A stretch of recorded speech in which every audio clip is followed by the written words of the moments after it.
Bonjour, je vous emmène sur les routes du centre Val-de-Loire à la rencontre des acteurs pour la planète par les travaux publics. Aujourd'hui, nous nous rendons à Bourges.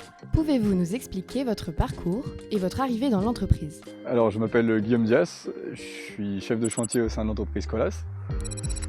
Ça fait 6 ans que j'exerce, depuis 2017. Je suis arrivé au sein de l'entreprise en tant que stagiaire, après alternant, puis j'ai pris la place de chef de chantier. Je suis plutôt sur des chantiers urbains, gros terrassement, et j'exerce sur la ville de Bourges. Je sors d'une licence en conduite de travaux que j'ai effectuée à Bourges. Juste avant, j'avais fait le DUT à l'IUT de Bourges. Donc c'est une école pas mal sollicitée sur les entreprises de travaux publics d'un point de vue local. Là actuellement j'ai un stagiaire avec moi qui vient de faire son stage de fin de première année.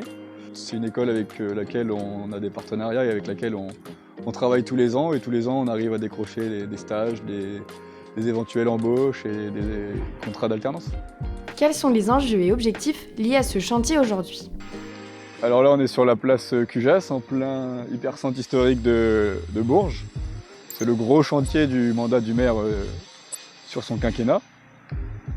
Chantier donc ultra urbain avec beaucoup de commerces autour, beaucoup de riverains, beaucoup de circulation quand on sera sur les autres rues.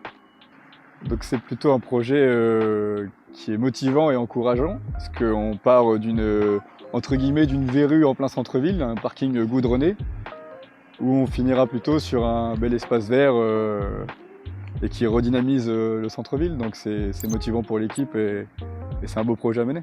Comment l'entreprise prend-elle en compte la nature environnante ? Les premiers points vis-à-vis des espaces verts, c'est déjà la conservation des arbres sur la place, mais aussi la protection, le temps des 2 ans de travaux. Et ensuite, sur un plus long terme, c'est d'être autonome sur la gestion des eaux en récupérant toutes les eaux pluviales et en les réinjectant dans les différents massifs fleuris et des arbres en place. Sur ce chantier, on note une particularité liée à l'histoire du lieu, n'est-ce pas ? Comme je l'ai évoqué, on est sur un chantier en plein centre historique, donc on imagine bien qu'il y a eu un passé avant notre passage. On fait intervenir des archéologues sur toutes les surprofondeurs qui auront lieu lors des phases de travaux, que ce soit sur les assainissements ou sur les différents bâtiments qui seront montés. Donc actuellement, on peut voir différentes équipes d'archéologues à l'œuvre.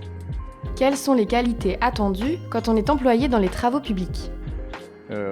Rigoureux, dynamique, ponctuel, quelque part une part d'adaptation, parce qu'on travaille à l'extérieur, donc faut savoir travailler l'hiver, faut savoir travailler l'été avec la chaleur, l'hiver avec la pluie et les mauvais temps.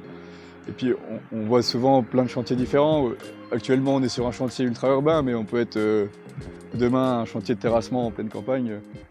C'est assez diversifié quand même. Quelles sont les actions menées en regard de la transition écologique ? Sachant que c'était un ancien parking, toute la surface d'enrobé a été décroutée. Ici, on a peu de surfaces qui sont remises en enrobé, on a beaucoup de pavés et d'espaces verts, mais c'est des matériaux qui sont recyclés. On voit différents regards qui ont été démolis, différents bâtiments, long green, tout ça qui sont démolis. Tout ce béton est trié, concassé et réutilisé. On s'en sert par exemple pour remblayer les tranchées sur le chantier. On a vraiment une méthodologie de tri. On sépare vraiment tous les différents matériaux et on recycle. Comment gérez-vous la sécurité et le bien-être dans les équipes ? D'un point de vue sécurité sur le chantier, c'est quelque chose qu'on met en place au quotidien. On appelle ça des starters. Donc à chaque début de nouvelle activité, je briefe mon équipe vis-à-vis de la coactivité, mais aussi vis-à-vis des différentes techniques et phases qui vont être mises en place. La sécurité au sein de notre métier, je pense que c'est indispensable. On a la chance d'être dans un groupe dans lequel on peut appliquer la sécurité et on a les moyens de mettre la sécurité en place. Est-ce que vous avez la volonté d'évoluer vers d'autres postes dans le futur ? J'ai fait mes études pour devenir conducteur de travaux. Donc actuellement, je suis chef de chantier. Conducteur de travaux, c'est mon supérieur. Et pourquoi pas évoluer sur un moyen terme en tant que conducteur de travaux au sein de l'entreprise. On peine un peu à recruter, il y a beaucoup de départs en retraite.